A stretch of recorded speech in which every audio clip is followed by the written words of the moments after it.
Bang Toro itu bagaimana ini? Kita lari dari politik, dari ormas. Nah, kadang-kadang kalpel KB itu. Tadi abang katakan bahwa Kesbang itu tadi ada ranah. Sebetulnya nggak ada ranah karena kami tidak bisul, Pak. Ranah ya. Salah tiwa. Maksudnya gini, kalau ada persoalan antara ormas, nah itu fungsi dari Kesbangpol itu apa dan bagaimana? Apakah mungkin ada suatu SP nih ke ormas tersebut, suatu peringatan 1, 2, 3 kalau misalkan dalam waktu beberapa kurun waktu agar lu tua ribut tua gitu, misalkan dibekukan lah atau gimana itu sebenarnya? Jadi kalau ada ormas yang bentrok, saya biarkan dulu. Oh, biarkan Kalau dulu. sudah bentrok nanti kita bekukan gitu. Kita biar punya kena pasal kepolisian nanti kita. Ada tindak pidana dan sebagainya gitu. Karena memang sebetulnya Bisa di demo, Pak? nah di sini demo kan Kesbang itu tukang demo. Jadi Kesbang mah sebelum di demo duluan gitu, Pak. Tenang aja gitu. Jadi berkaitan dengan ormas walaupun kita ngobrol main-main, Pak, bari kita sedikitnya humor karena kita untuk meningkatkan imun, Pak. Betul. Imun sudah ada di Bapak, tapi kalau di sini belum ada. Jadi kita meningkatkan imun, kita keseharian itu yang harus didahulukan itu kan kalau manusia itu udah bahasa mah temeli istilahnya. Jadi Harus kita pisan. usahakan kita tampil di depan rekan-rekan kerja, kemudian di sosial kontrol kita baik-baik saja gitu. Bahasanya bagus-bagus. Jadi jangan sampai membuat orang tidak enak, itu tidak nyaman bagi orang. Berarti mengedepankan komunikasi lah ya, Pak. Betul gitu. Komunikasi dikedepankan gitu kan. Itu tadi ada bahasa mah teu meuli matak nanu alus we dicaritakeun mah gitu. Tapi kan- Pak tadi ngomong-ngomong bekukan, memang Kesbangpol sejak kapan jadi pabrik es batu? Wah, justru nggak bisa dibuka dengan es ini, harus pakai apu ini. Biar pakai apu, ditambah pijer supaya jadi beku gitu. Jadi pengker seperti. Tapi kan berdasarkan Ini Bapak Bang Toro Margen tolong kesini. Toro Margen. Bang Toro Margen. Bapak sebagai artis terkenal. Judika Kabentar Guludug. Pengalaman Bapak sebagai artis sampai mana coba pandangan terhadap Kesbang coba dijelaskan. Jadi secara birokrasi Kesbang Salam itu kan salam salah berat satu instansi yang membawahi organisasi ya, dalam pengertian seperti LSM, Ormas. Jadi pengertiannya itulah kapasitas Kesbang untuk mempersatukan kan kemajemukan dari dalam artian supaya tidak terjadi sesuatu yang sifatnya di luar rel kepancasilaan. Oh, aduh luar biasa ini Jadi Pak kita Mamat kan ini. Bineka Tunggal Ika. Bener. Nah, Kesbang itu berfungsi. Berfungsi karena apa? Ranahnya Kesbang lah untuk mempersatukan jadi satu kesatuan. Walaupun kita beda baju, kita beda bahasa, Kesbang itu sangat mengimplementasikan tentang Bineka Tunggal Ika. Karena Pancasila itu adalah sumber dari segala sumber bagi pandangan hidup seluruh bangsa dan negara Indonesia. Betul Pak Ini Bang Toro gini, kalau dilihat dari kacamata artis ya ini. Tadi abang katakan bahwa Kesbang itu tadi ada ranah. Sebetulnya nggak ada ranah karena kami tidak bisul, Pak. Nah, ya. Salah tiwa ya. Iya betul sekali. Bukan itu kan salah satu cabang olahraga. Oh, jadi kata tuh nanah tukang buduk gitu.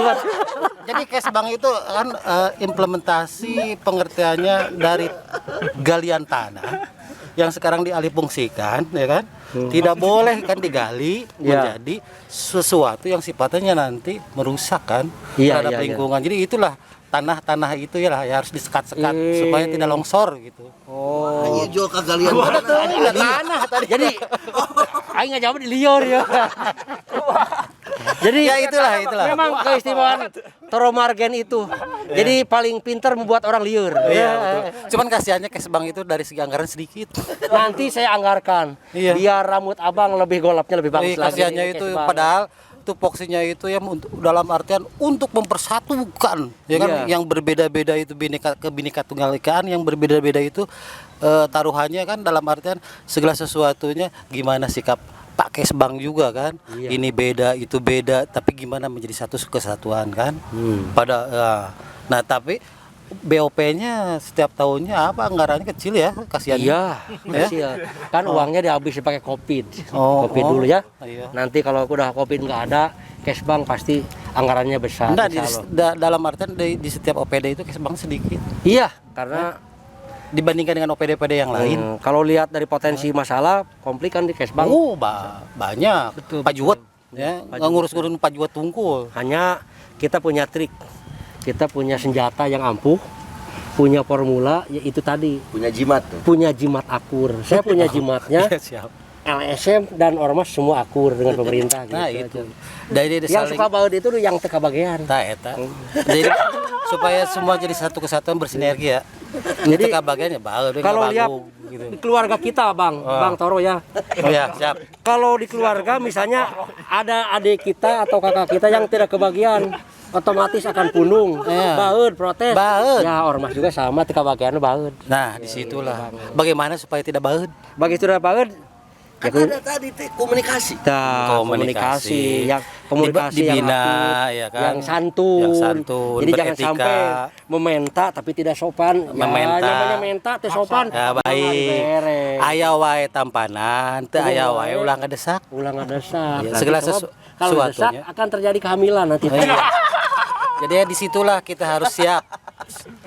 Jadi harus disiapkan untuk menanganinya ke Bununung kan masalah itu banyak. Ada KB ya makanya. Oh iya, Bang Toro itu bagaimana ini? Kita lari dari politik, dari ormas. Nah, karena KLPLKB itu. Awalnya di Purwakarta Pak, ini kita sedang membandingkan Purwakarta terus Ya. ke sini, sekarang ke KB Bapak ini. Oh, Gimana? Purwakarta. Coba Purwakarta. Kalau menurut sejarah ya dilihat dulu kita ke belakang dulu. Kita ke belakang dulu mungkin supaya anak-anak generasi sekarang supaya tahu bahwa Subang itu jadi satu kesatuan dari dulunya masuk ke Kabupaten Purwakarta. Karawang dulu. Purwakarta ya Pak. Setelah pada tahun bupatinya siapa kalau tidak salah kesininya Pak Sukanda, Subang itu menjadi kabupaten tersendiri Pemekaran. Ya kan? Nah, kenapa Subang dengan Purwakarta itu erat kaitannya kan dalam bentuk apapun juga dari segi ekonomi, dari segi apapun bentuknya, dari kultur. Purwakarta dulu dimekarkan. Purwakarta dulu kabupaten, jadi Subang tuh masuk ke kabupaten, jadi Subang Pemekaran. Pemekaran dalam artian Subang ini Apa tuh? pemekaran itu sama dengan gini ya, ketika orang itu supaya tumbuhan kan perlu digemuk kayak gitu. Gemuknya berarti Gemuk. Nah, Pestisidanya bagus. jadi Purwakarta itu terlalu gemuknya terlalu gimana sudah bagus pupuknya akhirnya udah Subangnya bisa sendiri jadi kabupaten Serikat sendiri ya kan. karena gemuk. Gemuk dengan Orea apa bedanya, Bang Toro? Sama aja karena Orea itu bentuknya putih, kalau gemuk itu warnanya bulat gitu. Jadi pada akhirnya kesininya kabupaten tersendiri, ada lagi kesini zaman Gus Dur otonomi daerah ya kan. Baik. Bagi kita telah diajak Bang Cristiano Ronaldo, Bang. Ya, coba bincang-bincang dulu dengan ada rekan kita. Lanjut. Ya, itulah. Purwakarta gimana sih? Purwakarta kan dalam pengertian purwa ya kan, Pak? Purwanya apa? Purwa artinya Jadi purwa itu sama dengan jadi gini lah, kita kembali lagi pada profesi kita. Nah, kalau kita mau wartawan ya kan?